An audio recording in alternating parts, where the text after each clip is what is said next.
You open TikTok to watch one video. 45 minutes later, you set the phone down.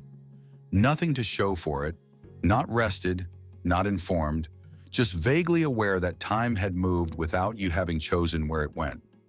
That experience is not a failure of willpower. It is the intended output of a system built specifically to produce it. In 2021, internal ByteDance documents leaked to the press. The engineers had a name for what they had built. They called it a dopamine delivery machine. Not in a press release, but in internal documentation written for other engineers, before anyone thought the public would ever read it. Every social platform before TikTok was built around a social graph. Facebook showed you your friends. Instagram showed you the accounts you followed. The content was secondary to the connections. TikTok removed the social graph entirely. When you open it for the first time, having followed nobody, it immediately starts showing you content. Not because it knows who you are, but because it is about to find out. The average TikTok user opens the app 19 times a day, with a total daily session time of around 95 minutes. That is more time than most people spend genuinely focused at work. And unlike work, nothing gets finished at the end of it. There is only the next video and the barely conscious decision to watch one more. The reason that number is possible comes down to one thing: how the algorithm was designed and what it was built to do inside your brain. Your brain releases dopamine in anticipation of a reward, not when the reward arrives. A researcher named Wolfram Schultz demonstrated this in the 90s. The dopamine response fires at the possibility of something good happening, not the thing itself. And crucially, when the reward is unpredictable, the response is stronger, not weaker.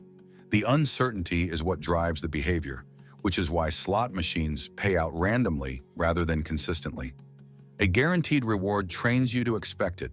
An unpredictable reward keeps you reaching. The scroll on TikTok is the same mechanism. Most videos are fine. Some are great. A handful are the kind you immediately send to someone. You never know which one is next, and that uncertainty is the reason you keep going. It is a slot machine that costs nothing, never runs out of pulls, and fits in your pocket. The difference is that TikTok's slot machine learns. Every second you watch, every video you replay or skip, every time your thumb slows down before scrolling away, all of it feeds back into the system. Within a week of using the app, the algorithm knows your viewing patterns well enough to predict what you will choose to watch next, often before you do. It is not guessing anymore, it is steering. In 2021 and 2022, leaked documents and former employee testimony gave the public an unusually clear view of how ByteDance thought about what it had built. Internal performance targets were built around time spent, not time well spent. Those two things sound similar, but they are not. Time well spent asks whether the user got something from the experience. Time spent asks only whether the user stayed. ByteDance measured the second one. In 2022, researchers at the University of Sydney compared how addictive major platforms felt to their users.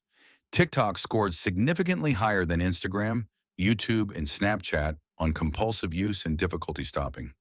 Users also reported more distress when they lost access to TikTok than when they lost access to any other platform. The withdrawal effect was real and measurably stronger. The cocaine comparison in the title of this video is not exaggeration. Both activate the same reward pathway. Cocaine produces a large dopamine hit followed by a crash, and the crash drives the cycle. TikTok produces no crash.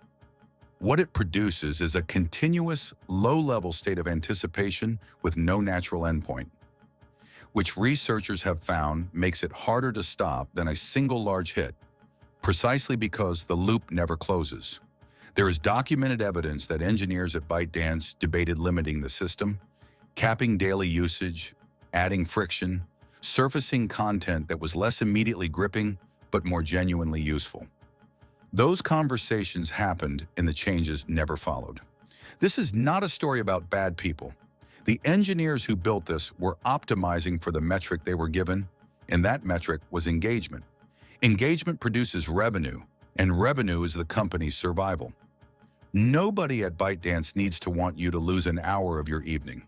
The structure produces that outcome without anyone deciding to pursue it, which is what makes it so hard to argue against from the inside. TikTok has no secondary purpose. Dating apps at least exist to help you find someone. YouTube exists to host video. TikTok exists to show you the next video. And there is no version of the product where you finish something and leave. There is only the For You page, and its one objective, which is to stay in use. The engineers called it a dopamine delivery machine. That was the honest version of what the product does, written before anyone had a reason to be careful about the words they chose. The question is not whether you use it. The question is whether the version of you that opens the app is making a choice, or whether the choice has already been made for you, 3 seconds at a time, by a system that has